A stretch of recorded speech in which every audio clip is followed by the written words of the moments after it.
आप सभी भक्तजनों को राधे राधे। आज भाद्र मास के कृष्ण पक्ष की त्रयोदशी। आज हम अपने भोले बाबा की पूजा करके आपको दिखा रहे हैं। आपको पूजा कैसी लगी आप कमेंट करके हमें बता सकते हैं। तो चलिए पूजा शुरू करते हैं। सबसे पहले हमने कच्चा दूध चढ़ा दिया है भोले बाबा को। अब हम गंगा जल से अभिषेक करेंगे।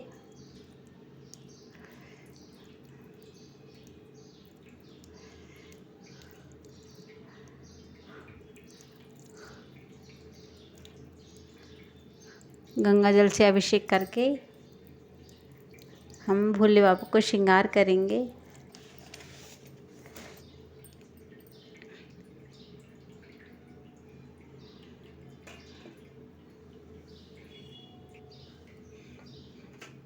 सबसे पहले हम भगवान को चंदन का तिलक करेंगे। आप चाहें तो घिस के जो चंदन का तिलक करते हैं वो ज़्यादा सही रहता है, तो आप कोशिश करिए कि चंदन को घिस के तिलक करें। और अक्षत भी टूटे ना हो। टूटे अक्षत भोले बाबा को चढ़ाए नहीं जाते। और ऐसा नहीं है कि जो भी आपके पास अवेलेबल हो आप चढ़ा सकते हैं। भगवान भाव के भूखे होते हैं, तो जो आपके पास है बस आप कोशिश करिए कि पूजा टाइम से हो।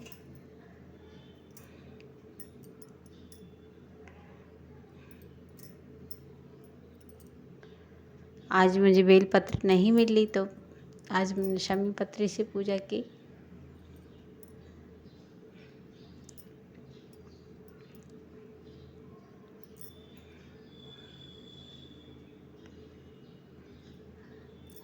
कोई भी मंत्र का आप जाप करते रहिए पूजा करते समय, जो भी आपको अच्छा लगे। श्री शिवाय नमस्तुभ्यम, ओम नमः शिवाय, जो भी आपको अच्छा लगे।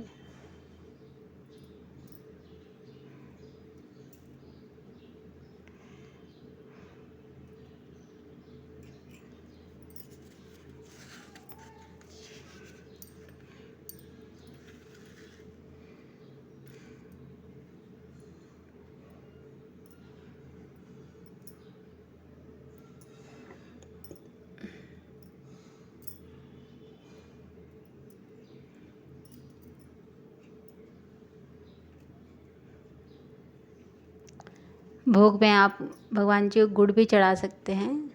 चने की मूंग की दाल गुड़, और जो आप चढ़ाते हैं वह चढ़ाइए।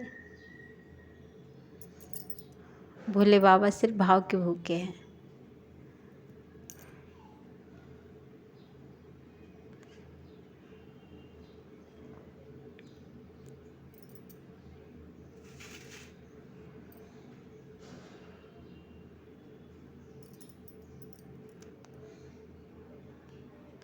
चलिए अब कथा शुरू करते हैं। बोलो ओम नमः शिवाय।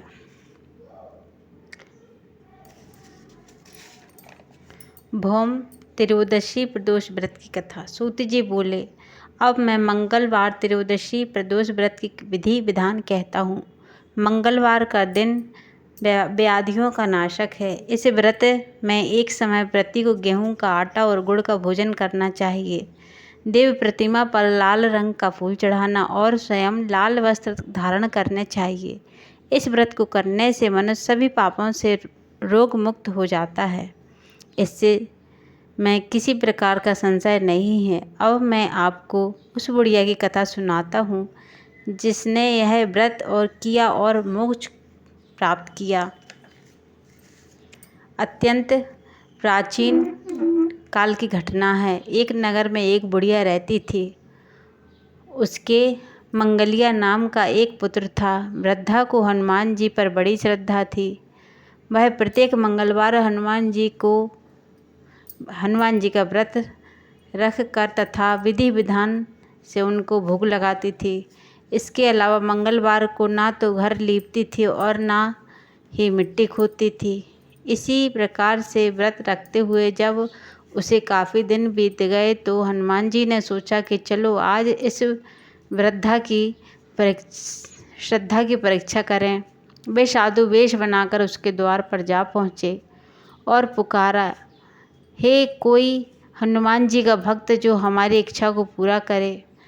वृद्धा ने यह सुनी तो वह बाहर आई और पूछा कि हे महाराज, आपकी क्या आज्ञा है। साधु वेशधारी हनुमान जी बोले कि मैं बहुत भूखा हूँ, भोजन खाऊंगा, तू थोड़ी सी जमीन लीप दे।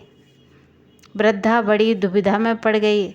अंत में हाथ जोड़कर प्रार्थना की कि महाराज, लीपने और मिट्टी खोदने के अतिरिक्त जो काम आप कहें वह मैं करने को तैयार हूँ। साधु ने 3 बार प्रतिज्ञा करने के बाद कहा, तू अपने बेटे को बुला और मैं उसे औंधा लिटाकर उसकी पीठ पर आग जलाकर भोजन बनाऊंगा।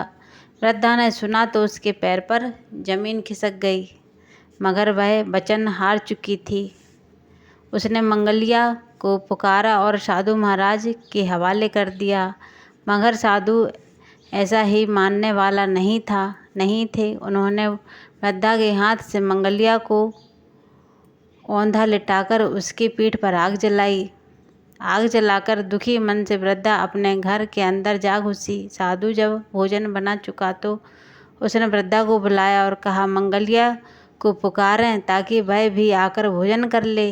वृद्धा के आँख में आंसू भरकर कहने लगी, अब उसका नाम लेकर मेरे हृदय को और ना दुखाओ। लेकिन साधु महाराज ना माने तो वृद्धा ने भोजन के लिए मंगलिया को पुकारना पड़ा।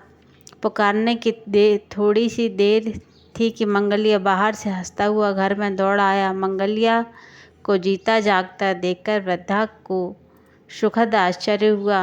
वह साधु महाराज के चरणों में गिर पड़ी। साधु महाराज ने उसे अपनी असली रूप के दर्शन दिए। हनुमान जी को अपने आंगन में बिठाकर वृद्धा को लगा कि जीवन सफल हो गया। सूत जी बोले कि ऋषियों, अब मैं आपको बुद्ध त्रयोदशी प्रदोष की कथा सुनाता हूँ, ध्यानपूर्वक सुनो। आप सभी को वीडियो कैसा लगा कमेंट करके हमें बताएं। श्री शिवाय नमस्तुभ्यम।